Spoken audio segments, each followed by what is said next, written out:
ادخل جوه الجامعه. يا عم رايح فين؟ احنا هنشيب جو بعد كده نخش الجامعه.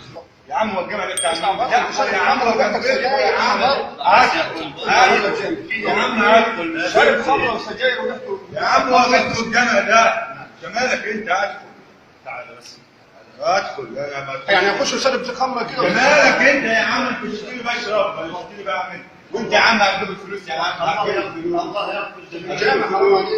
يا عم ولا بيتكم ولا شاشه جمالك انت ولا الشيخ هيقول هننفذوه يا عم ولا اي لا انا اعمل قاعد اعمل عالي صوت يا عم والجامع على جمالك انت ولو شارب الخمر. اقعد هنا يا شيخ قاعد استنى الرد. تعالى بس كبس الباب ايدك 3 مرات. لا ايدك كده في الموضوع 3 مرات. بعد كده ممكن 3 مرات مضمضه. الشيخ دخل الجامع شرب خمره شرب سجاير قرر بالسجاره ليه يقف يبعد عن جهره؟ لا صح يشكل عليك. لا صح يشكل. ما تمشيش معاك يعني. الله أكبر. الحمد لله رب العالمين الرحمن الرحيم مالك يوم الدين.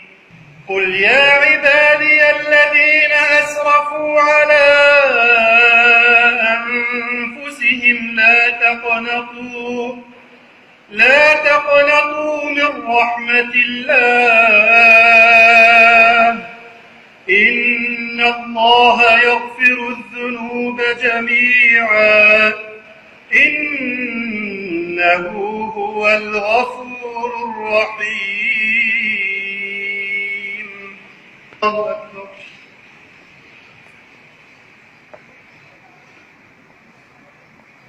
سمع الله لمن حمده. الله أكبر.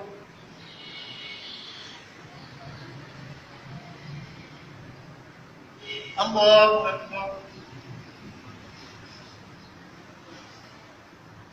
الله أكبر.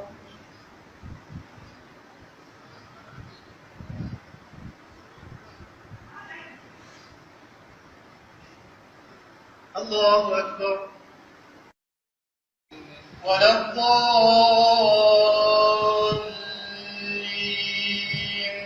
آمين. إنه كان توابا. الله أكبر. السلام عليكم ورحمة الله. السلام عليكم ورحمة الله. كابتن لازم قلت لي خليه يصلي او ينام في الصلاه. لا غير فترة يا عم اسكت يا عم. لا أكيد ما نمشي. قوم يا عم من نومك بنوم. وجاءت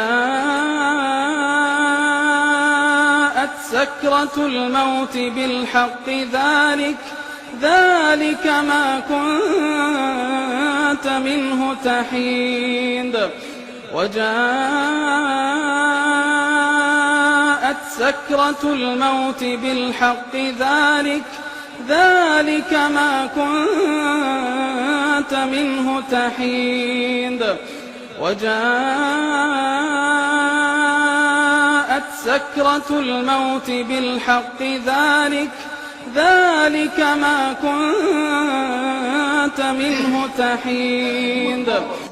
كده الله سبحانه وتعالى يعني الإنسان هتأتيه المنية في أي مكان وكان هيموت بره، ولكن الله سبحانه وتعالى عندما أراد له بالخير